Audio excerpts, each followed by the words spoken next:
जय हिंद दोस्तों, student classes में आपका स्वागत है। आशा करते हैं आप लोग अच्छे होंगे और जो है मन से पढ़ते होंगे। देखिए, हम लोग पढ़ रहे थे रिप्रोडक्टिव सिस्टम, प्रजनन तंत्र। प्रजनन तंत्र के अंतर्गत जो है फिर हम लोगों ने एसेक्सुअल प्रजनन पढ़ा, फिर उसके बाद सेक्सुअल प्रजनन में ह्यूमन के बारे में पढ़ा। ह्यूमन में मेल का प्रजनन पढ़ लिया है, फिर फीमेल का प्रजनन पढ़ रहे थे। फीमेल में टोटल देखिए जो फीमेल का रिप्रोडक्टिव सिस्टम होता है वो टोटल आपका मेन रूप से 4 प्रकार का होता है। ठीक है, पहला होता है प्राइमरी सेक्स ऑर्गन जिसे ओवरी कहते हैं, उसके बारे में पढ़ लिया है। फिर उसके बाद आता है दूसरे नंबर पर फैलोपियन ट्यूब जिसे ओविडक्ट कहते हैं, वो भी पढ़ लिया। फिर तीसरा आता है यूरेथ्रा, यूट्रस, सॉरी यूरेथ्रा नहीं, यूट्रस। यूट्रस के बारे में पढ़ लिया क्या होता है। फिर उसके बाद आता है external genital area. External genital area के बारे में भी पढ़ लिया हमने।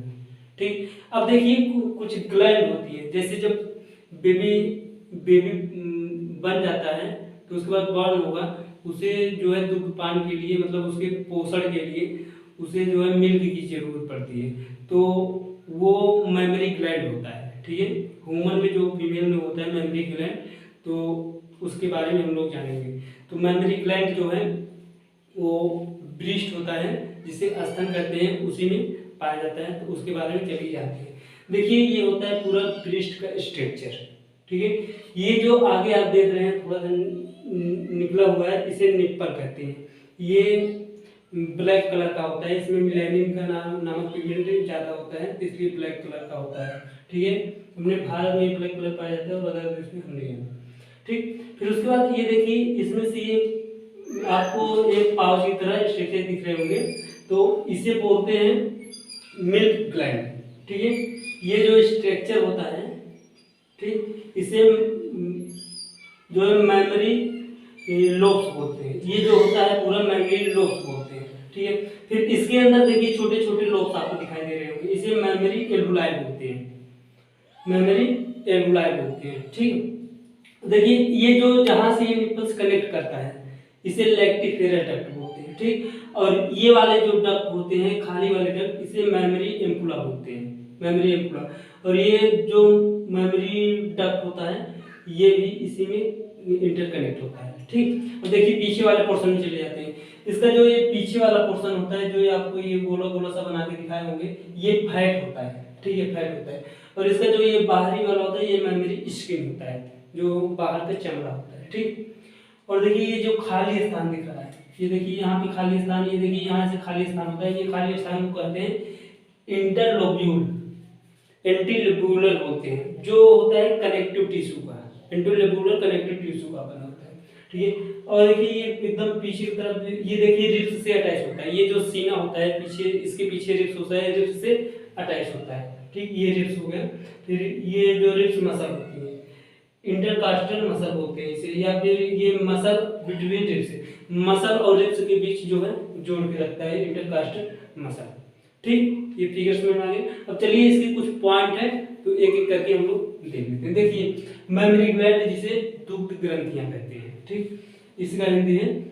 फिर इसमें जो है ब्रीस्ट आता है, ठीक है, स्तन आता है। ठीक, देखिए functional mammary gland are female की कैरेक्टरिस्टिक होती है, मतलब जो फंक्शनल कार्यात्मक मेमोरी ग्लैंड होती हैं वो सभी फीमेल की संरचनात्मक होती हैं। ठीक, संरचनात्मक होती है।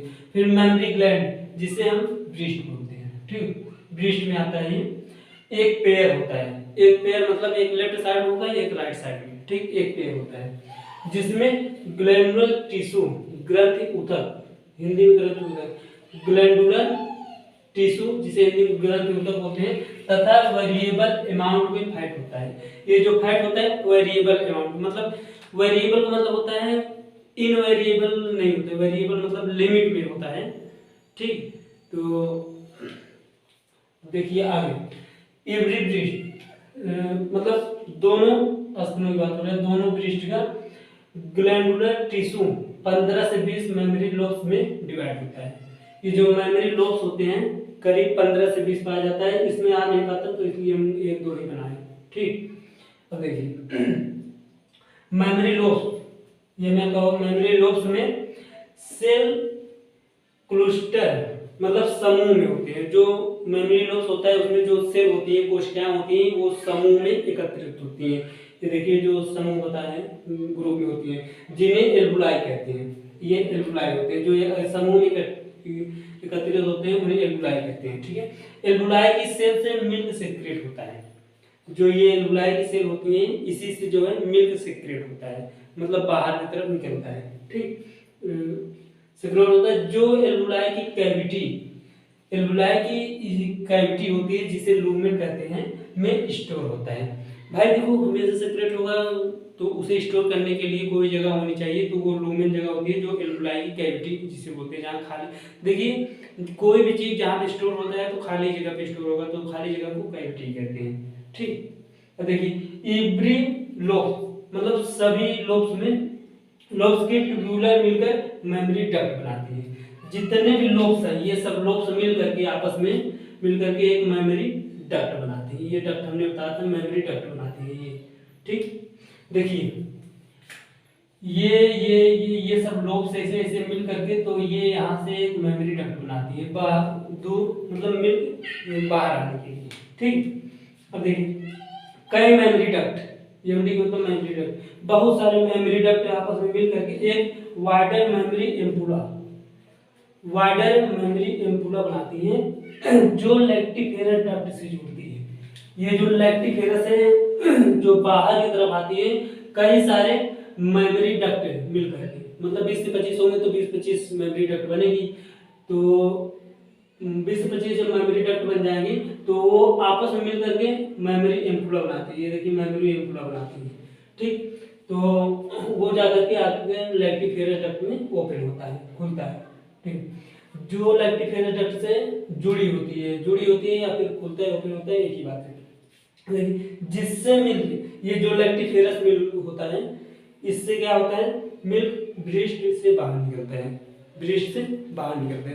ठीक है, अब इसे हम एक जो है सिंपल तरीके से समझेंगे। आप जो है इसके स्क्रीनशॉट ले लीजिए पहले।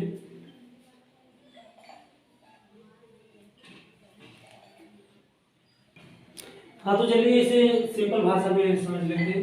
देखिए जो मेमोरी ग्लैंड्स होती है वो फॉर्मेशन करती है मिल्क की, दूध की फॉर्मेशन करती है। ठीक है, मेमोरी ग्लैंड्स मिल्क की फॉर्मेशन करती हैं। मिल्क फॉर्मेशन होने के बाद कहाँ जाता है, एल्वुलाई में जाता है।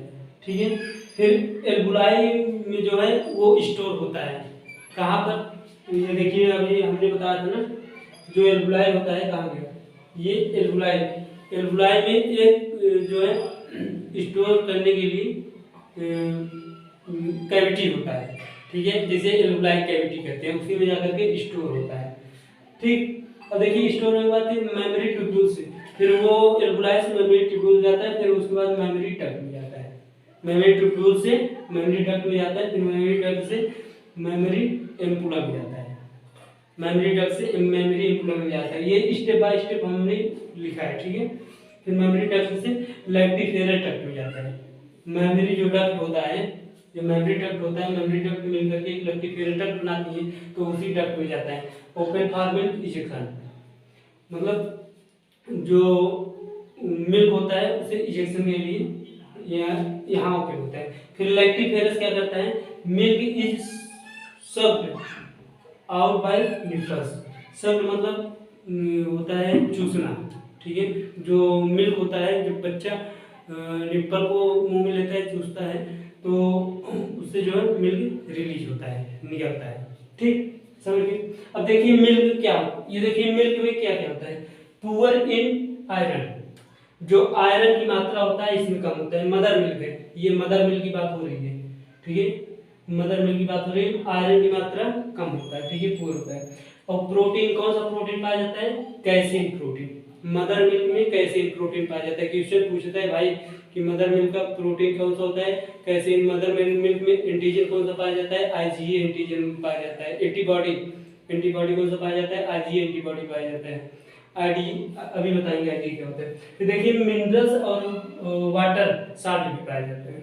ठीक है, ये मिल्क में कुछ मिनरल्स पाए जाते हैं, वाटर भी होता है और साल्ट भी होता है। ठीक, और एंटीबॉडी आईजीए, देखिए क्यूज लगाए हैं, ये क्वेश्चन तो बहुत बार रिपीट होता है। आईजीए एंटीबॉडी, मदर मिल्क में कौन सा एंटीबॉडी पाया जाता है? आईजीए। अब आईजीए का काम क्या होता है? देखिए आईजीए एक कोलेस्ट्रॉल जो है आईजीए होता है, इसका काम होता है जो मदर वो बेबी होता है बेबी बच्चा चाइल्ड होता है, तो उसको जब ये आईजीए पहली बार दिए मतलब जाता है तो प्रतिरक्षित तंत्र से मजबूत होता है, इम्यून सिस्टम उसका मजबूत होता है। ठीक, इम्यून सिस्टम मजबूत होता है। ठीक, आईजीए यही होता है। ये आप गोला कर लीजिए, क्वेश्चन बहुत रिपीट करता है, ये मेडिकल लाइन में भी बहुत रिपीट करता है। और डेली मिल्क का सिक्रेशन कितना होता है? 1 से 1.5 लीटर पर डे। डेली जो मदर होती है वो मिल्क सेक्रेट करती है 1 से 1.5 लीटर।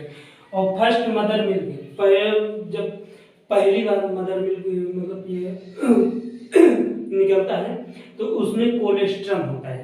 कोलेस्ट्रम में जो है आईजीए रिच होता है, आईजीए भरपूर होता है। ठीक है, अब देखिए provides passive immunity to neonates, मतलब आईजीए जो होता है ये प्रोवाइड करता है